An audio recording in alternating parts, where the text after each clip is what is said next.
Hey guys, thanks for joining me for another Dissidia Final Fantasy Opera Omnia video. Today I'm going to do my poll planning video for the month of September. We got a lot of hype stuff coming, so we're just going to hop right on into it. So first up, we've got Queen and Tifa. What I'm going to say is I think everybody's pretty familiar with Tifa. I would say if you're someone who is lacking a good DPS character, Tifa is still a very good pickup.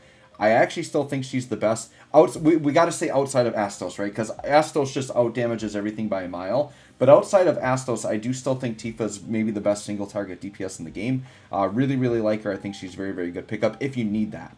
Then we have Queen. Now, Queen's a kind of an interesting character in that she does do like a lot of party battery. She does have like very good buffs, like a lot of good support type things. Her kind of gimmick is that her EX puts her in like a rage mode where you can only do HP or Brave plus attacks, but she gets very powerful upgraded HP and Brave plus attacks. And she also gets Party Last Stand, which is kind of interesting. And her BT basically is going to allow you to like kind of cycle and stay in rage mode longer to do a lot of damage, right? Now, I think one of the more significant things about Queen is she has a very good FR. So her FR, if you do melee damage, you get 40%. And then if you do like a Brave or HP attack, and it could be just a normal one or an upgraded one, you get 60%. So I think she's, I'm pretty sure, like the first character that just flat out gets 100% ticks, which is pretty good for like a standard like damage dealing character. So she can get very powerful ticks. If you run melee teams, and you're going to be pressing HP plus attacks, like, and this is why like Machina is a character that shows up, right? Characters that have very strong, even Tifa's got a good HP plus attack that you can use. You're going to get 100% ticks. So I think that might be like the big draw to Queen, is that you want that. Now, what I'm going to say is I'm actually probably going to skip Queen. Like, I'll probably ticket FR, but for me, that's considered a skip because I have, like, over-max tickets. But I'm not going to chase her BT. Because of what else there is this month, I don't think Queen should be a high priority. She's going to be really good, and if you like her and want to use her, definitely give her a shot. But I think in terms of both damage dealers and supports, I think there's going to be better options than Queen this month. So I would say this would be a little bit less desirable, but you definitely could go in there if you want to. It's going to be pretty much a skip for me. Then we got my boy Kelger. Kelger and Machina. Now, I'd say Machina, he's also a very good DPS character, kind of like Tifa. So, like, the rerun DPSs, like, you definitely can get them and they can be good enough. But I would say I wouldn't make them high priorities, to be honest. Just because if you're going to go for a damage dealer, you might as well go for a more modern one. And there's another really good damage dealer coming up. But I'm hoping a lot of y'all went and got Astos, because that was, like, really the big new DPS to grab. But you definitely want more than one DPS in your box. And what we saw in this community stream is we have more lockout coming. So you definitely need more than one DPS. So you're going to want to pick up something if you don't. Now, Kelger, I think, is going to be a really nice addition for a lot of people. This man is 100% my style. Absolute character I'm going to love having, and he's also a red crystal, which is even better. He's a beastie boy like Bergamo, so he's like kind of like my new icon. Like, so yeah, this guy's gonna be a good pickup, but I'm not gonna say he's good just because, like, you know, I like the Beastie Boys or whatever, but like he's legitimately like a very, very good character. So Kelger's got a couple of mechanics. Like, he's kind of like the combination of two types of really busted characters. What we've seen in the game, especially with characters like maybe Maria and Minwu, is that trap characters are very, very good. And we've also seen from characters like Edge and Gladio and Auron that like counter tanks are very, very good. Well, this guy's both of those, which is crazy. He's like combining two really busted mechanics in one. So what Kelger has is he's got traps, and these traps will pop off after enemy turns and do a lot of off-turn damage. But this dude is also an evade counter tank like Edge, which I really, really like, and he has lock. So what he will do is he will lock enemies to him, he'll have 100% evasion, and he will evade counter. Then what's really busted about this is if you get his BT effect up, his traps will counter twice. What does this sound like? It sounds like Minwu. And we know how dominant Minwu was with those double traps popping off, especially with an FR where you're getting multiple ticks. And so this guy's crazy, because when you get like his FR going, he's kind of a combination of like Minwu and Rydia. It's really nasty because off turn, you're going to get ticks for like doing all the counters. The traps are going to be ticking, but then when he dodges, he gets like the Rydia 50% gauge up on a dodge. it gets nutty really, really quick. Once again, this is one of these characters that is so good for these defensive off-turn comps. I'm picturing myself doing like a Reno Kelger comp, maybe, I don't know, Reno Kelger Beatrix, I feel like is going to be ridiculously busted. So like, I think there's going to be a lot of really fun things you can do. Is Kelger a must-have for everybody? No, but I think I highly recommend him because even if you don't like doing like the defense comps, like every box needs to have a good tank.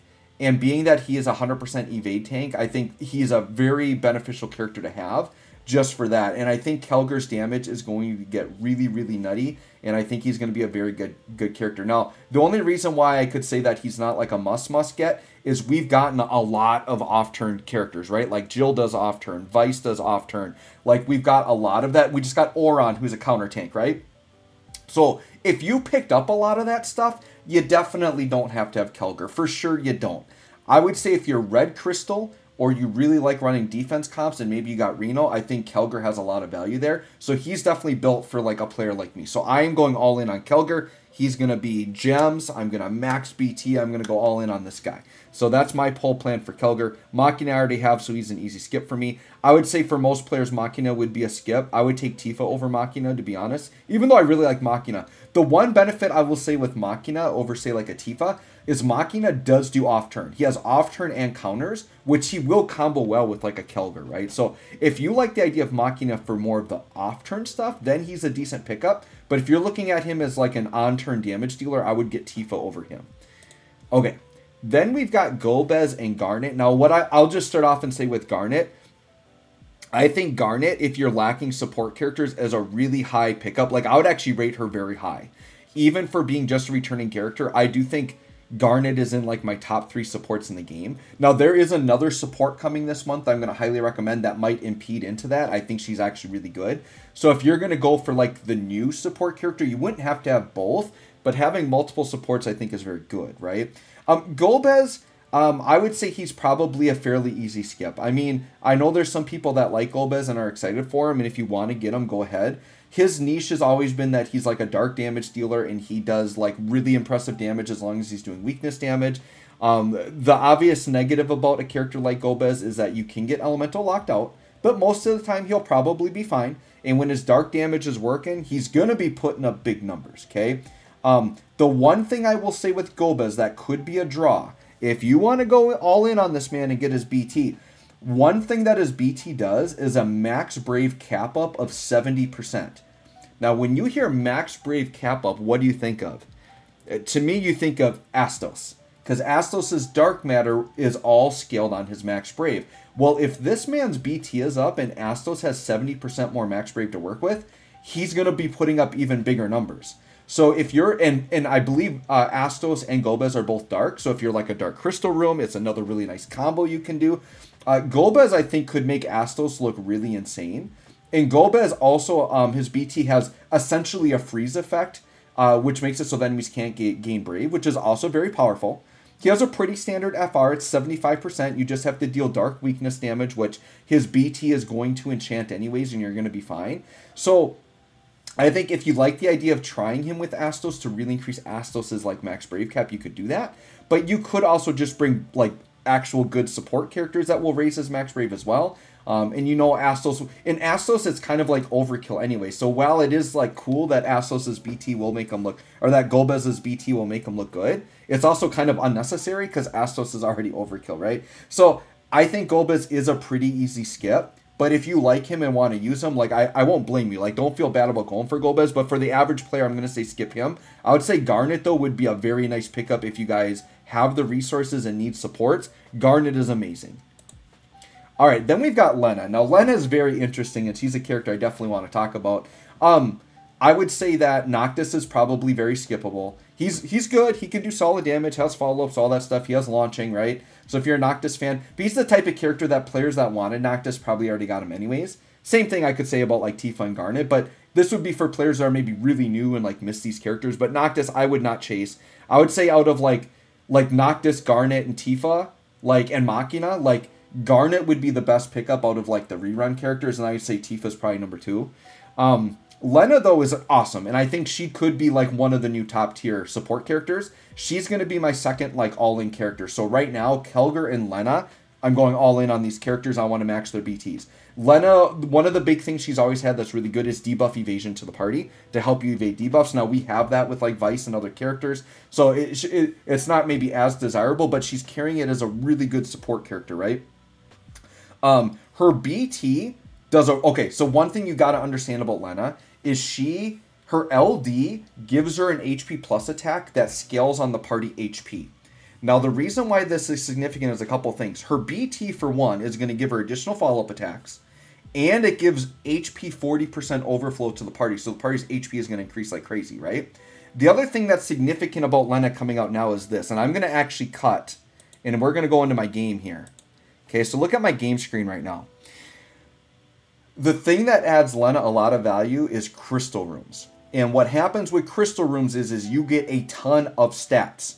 So I have this little snapshot here. I've got Selfie, who's yellow crystal, Rex, who's red crystal, Vincent, who's white crystal. Red is the crystal color I've completed for base stats.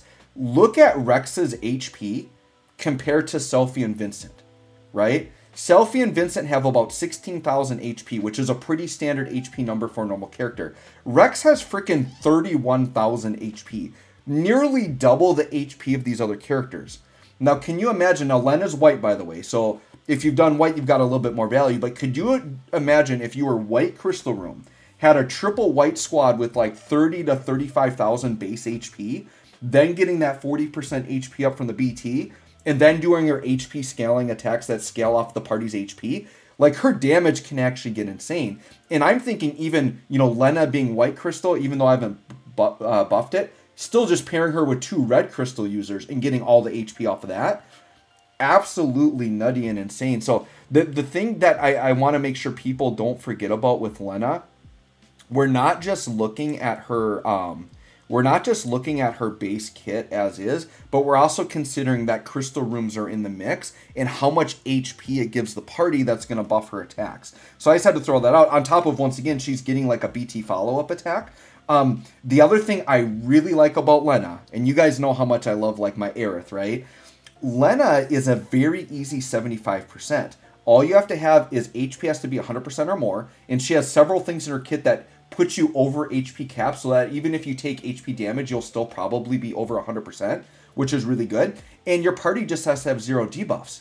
Well, between her and Aerith, like Aerith has Seal Evil that makes it hard to get debuffed. She's going to have debuff evasion. You could have a character like Vice or like Reno's Pyramid or Raijin Call. There's so many ways to make sure you just don't have debuffs on.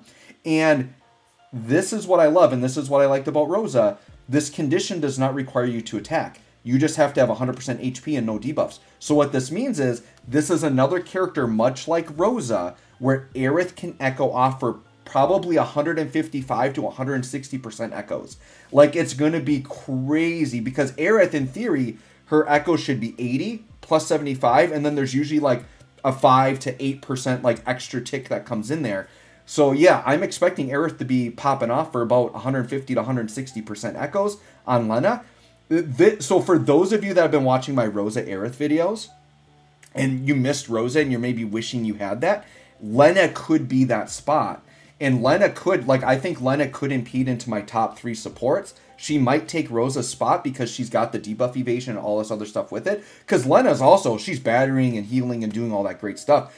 I think Lena might be my top pick overall this month, just because as a support character, she has so much longevity. She's so valuable. I think her ability to be echoed off of is incredible, because once again, when your requirements are just having 0 debuffs, which she pretty much negates, and having full HP, which she helps, it literally means that any character's echo is going to get the maximum gains you can get off an echo.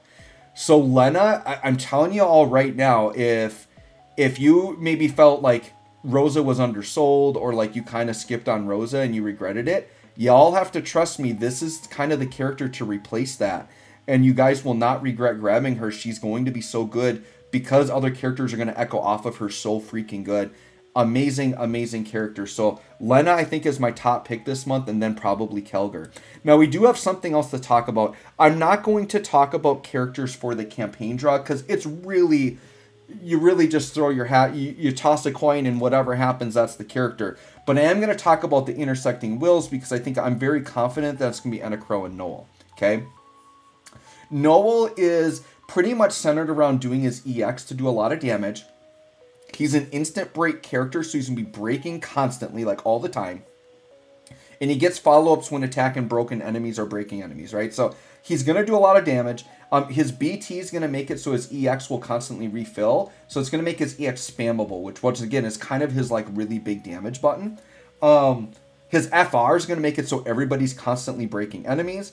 And if you do melee attacks and break during the FR, you get 80%.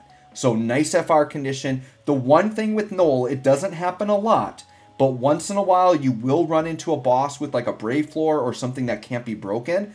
Noel can get locked out of fights. And Noel, to be honest, he's pretty much just the damage dealer, right? So I would say he's very low priority. I probably would skip Noel, to be honest, even though he's going to be able to do a lot of damage. But it's like, dude, if you already have Astos, it's really hard to justify going into somebody that's just damage, right? Some of these other damage dealers, like we can use Machina as an example. At least he's got that tech of like off-turn encounters, right? Like things like that you could kind of go with. Tifa's got a little bit of launching. I feel like her damage is just like really good, heavy single target, but like it's harder to recommend that. I think a character, if you're looking for damage, a character like Kelger's a lot better because you're getting the off-turn, you're getting the traps, you have an evade tank built into it. I think a character like that's probably a nicer pickup than just like a straight up Null, okay? Now, Enacro is going to be kind of similar, where Enacro is like a big-time damage dealer, and she's a very selfish damage dealer.